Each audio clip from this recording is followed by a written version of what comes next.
Page 19, rock. On page 18, they're introducing you to inversions for the triads. They say triads and inversions. You don't know what a triad is, I take it? Okay, let's talk triads and inversions. Tri means three. A triad is a chord, multiple notes, made up of three notes. That's a triad. Pretty simple, that's all it is. Let's take the C chord here. Three notes, bottom note C, and it's every other note. It's called a C chord because the bottom note identifies what the chord is when it's in this arrangement, every other note. Well, I can invert it or turn it over. They say cartwheels where you're turning over. That's what we're doing here. I can take the C and put it on top. It's still a C chord, but the bottom note doesn't identify what the chord is because it's no longer every other note. I got two notes here, so it's not every other note. So, but it is a C chord, take my word for it. And it's called first inversion. I've inverted it one time, it's first inversion. The original position we call root position. And then first inversion, if I turn it over again, I'll put the E on top. That's second inversion. If I turn it over again, put the G on top, I'm back to root position. And it's in root position where the bottom note identifies the chord. That's it. That's inversions. You can invert any chord, and the more notes in a chord, the more inversions you're going to have, because the more you can turn it over. Plus, you don't always have to use all the notes. But we'll get into all that stuff later. Just right now, let's focus on this. They have at the bottom of the page on page 18, they're showing you the C chord down here. Doesn't matter where it is. First inversion, second inversion. Okay. Then a little bit later they show you an F chord down here. I'm going to come up here, it sounds better. And then turn it over, put the F on top, put the A on top, second inversion. Then a G chord down here. Again, I'm going to come up here because it sounds better. Turn it over, got the G on top, and then put the B on top. So I can invert them all. The idea here, what we're getting at, is if I want to go through the chord progression of a 1, 4, 5, 1, let's say, I could go here 1, 4, 5, 1. I'm moving the hand around quite a bit. But if I use inversions on some of the chords, I don't need to do that. So at the top of page 19, they're showing you the 1 and the 4 connection, where the 1 is here, but the 4 chord, rather than using this position, I'm going to put the C on the bottom here. Because the C chord was here, the C on the bottom. Then the 1 chord, I keep the C on the bottom, I just go here. So that these two notes are going up. It's a 1-4-1 progression. It's used a lot. You're going to see it a lot. You'll get used to it, and eventually you'll just recognize it. You should do it in both hands. It doesn't matter where you play them, wherever. Just do it in both hands. Get the feeling of what it feels like to go through the 1, the 4, and the 1. We'll get to the 5 later. Rock uses the 1 and the 4 chord in these inversions. So let's look at rock. 4/4 time, 4 counts in a measure, quarter note gets a count. We see at the end of the first line there's a repeat sign, so we're going to play that line twice. So really the piece is 4 lines long instead of 3.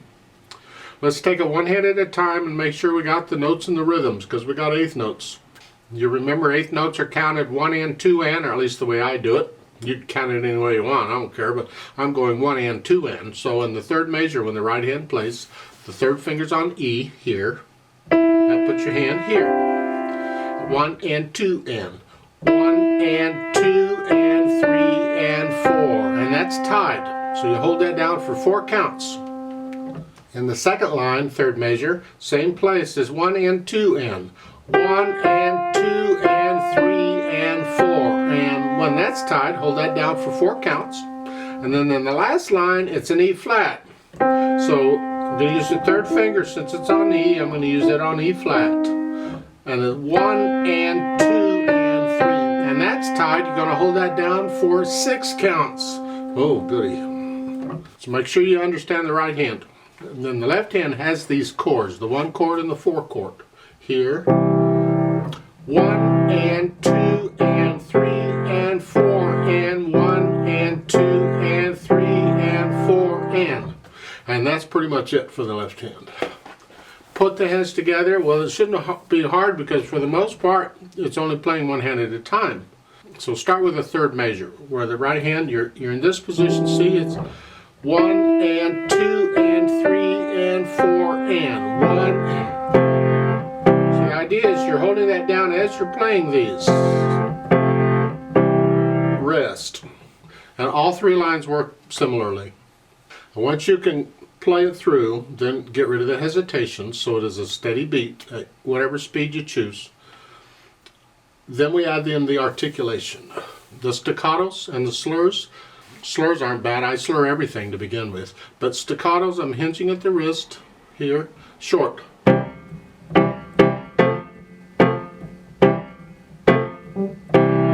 then slur, staccato, rest. See, in that last measure of the 1st line, or in all the lines actually, almost, you got to hold that down till beat 4. These are staccatos.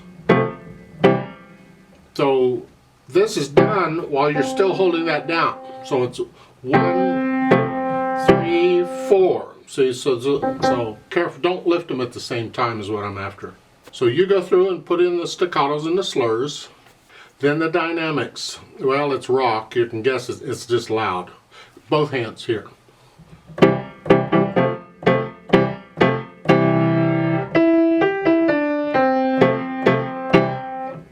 Just loud.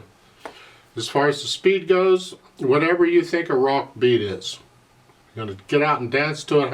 It has to be accurate. So make it accurate. But otherwise, whatever speed you choose to make it.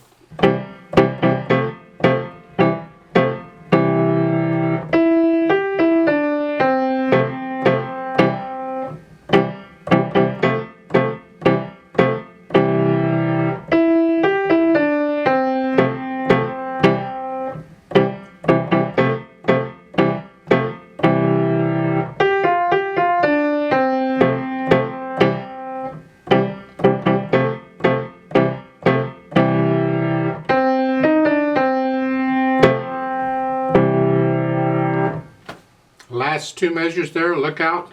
1 and 2 and 3 and 4 and 1 and 2 and 3 and 4. And then they both come up together. I like to play it with you very slowly. Let's just double check the notes and the rhythms. Not going to do it loud, I'm just going to do it. I'll do the staccatos and we're going to repeat the 1st line. So I'll give us 4 counts. Let's just play it together very slowly. 1, 2, ready, go. 1 and 2. 3 and 4 and 1 and 2.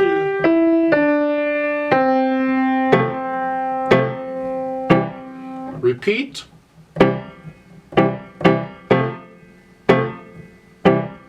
and 4 and.